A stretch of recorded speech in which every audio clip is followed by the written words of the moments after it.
Bienvenue sur Africa 24 dans cette nouvelle édition du Non-Stop Info. Voici les titres de l'actualité. Le spectre d'une année blanche plane sur le système éducatif malien.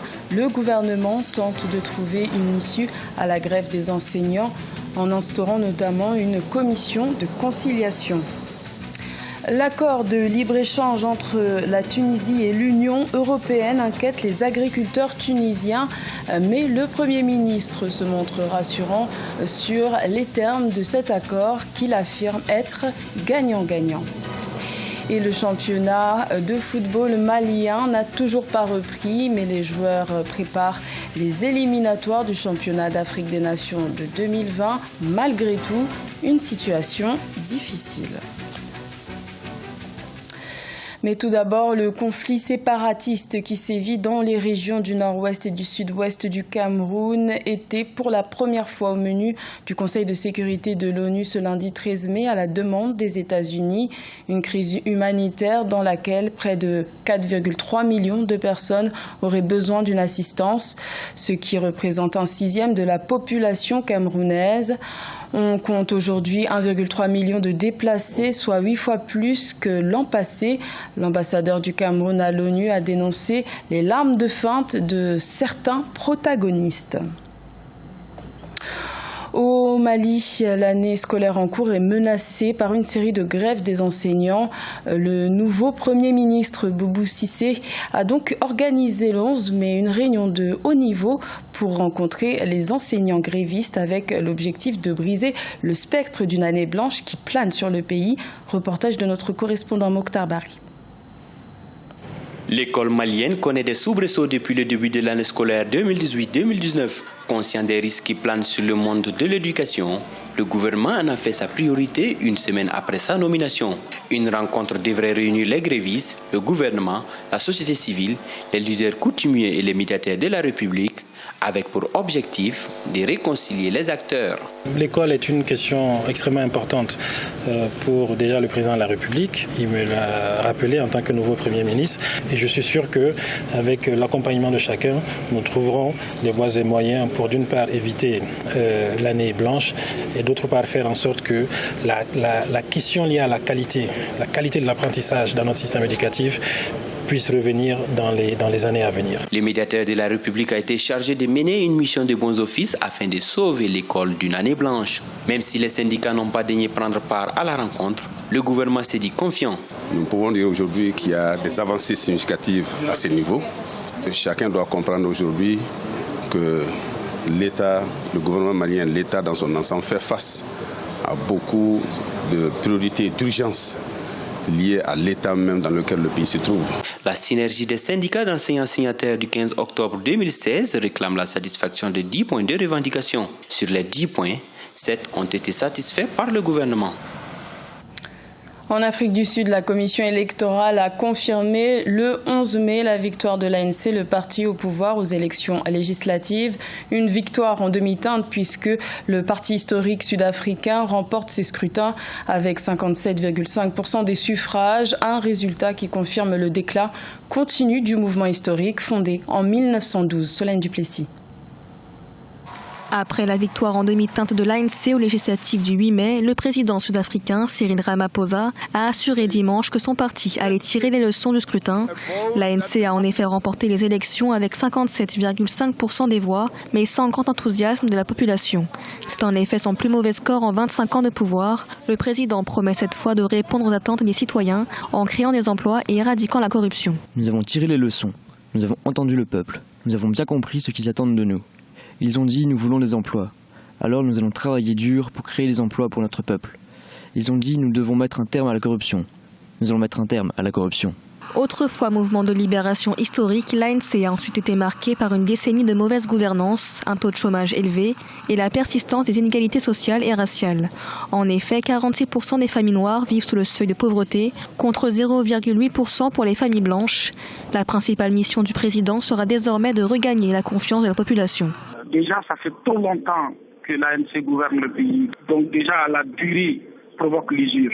Le parti a subi beaucoup de traumatismes ces dernières années, depuis les épisodes multiples de Jacob Zuma liés à la corruption. Si si les actes de corruption du système n'arrivent pas à être combattus de façon énergique par des actes concrets, il est évident que les citoyens ne vont pas véritablement accorder leur confiance avec facilité. Le président Cyril Ramaphosa devrait être réélu par les députés le 25 mai prochain. L'un de ses principaux objectifs, relancer l'économie du pays. Avec un taux de croissance de 0,8% enregistré en 2018, le président assure que l'Afrique du Sud est sur la voie de la croissance et du renouveau. Également dans l'actualité, l'ancien président soudanais Omar el-Béchir a été inculpé ce lundi 13 mai par la justice soudanaise de meurtre de manifestants suite à une enquête sur la mort d'un médecin pendant les manifestations qui ont conduit à sa destitution par l'armée le 11 avril 2019. Rappelons que l'ancien chef de l'État, qui est emprisonné depuis sa destitution, fait également l'objet de mandats d'arrêt de la part de la Cour pénale internationale pour génocide, crimes contre l'humanité et crimes de guerre lors du conflit au Darfour. Le Premier ministre tunisien Youssef Chahed a rassuré le 12 mai la population tunisienne concernant l'accord de libre-échange avec l'Union européenne.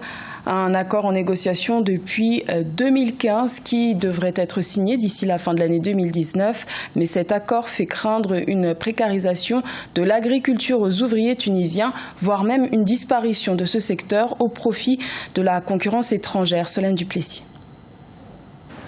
La Tunisie ne signera pas d'accord de libre-échange avec l'Union européenne, contraire aux intérêts du pays et des agriculteurs. C'est ce qu'a déclaré le Premier ministre Youssef Chahed ce dimanche. En effet, les deux parties ont entamé depuis 2015 des négociations pour la mise en œuvre de l'ALECA, l'accord de libre-échange complet et approfondi, un accord qui prévoit une meilleure intégration de l'économie tunisienne dans l'espace économique européen, mais qui suscite des inquiétudes. Tout accord devra prendre en considération la différence de développement entre les deux parties et la progressivité et être accompagné par un ensemble de mesures pour l'agriculture et la pêche. Il faudra développer l'agriculture pour qu'elle atteigne un niveau lui permettant de faire face à la concurrence.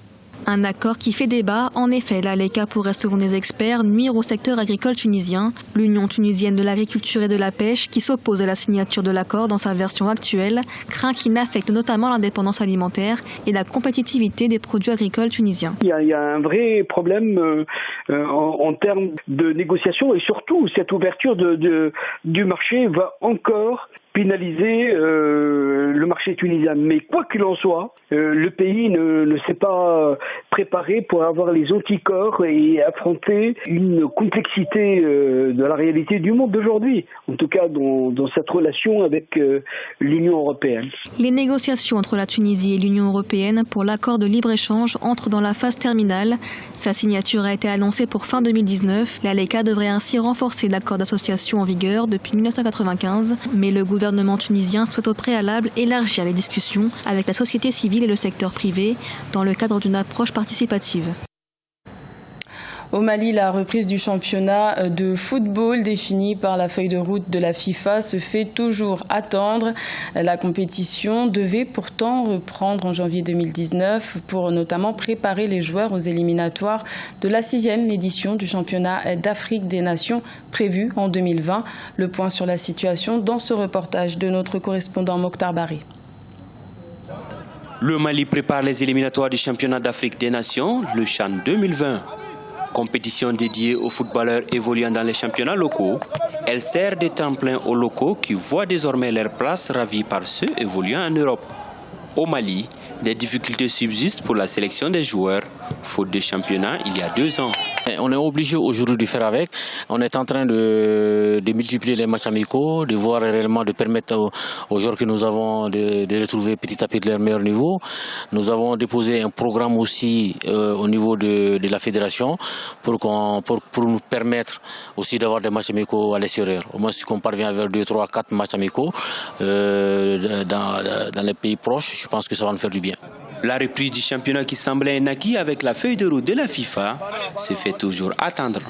Aujourd'hui, joueurs et encadreurs voient parfois leurs rêves d'évoluer dans le haut niveau bloqués, faute de terrain d'entente entre les protagonistes de la crise.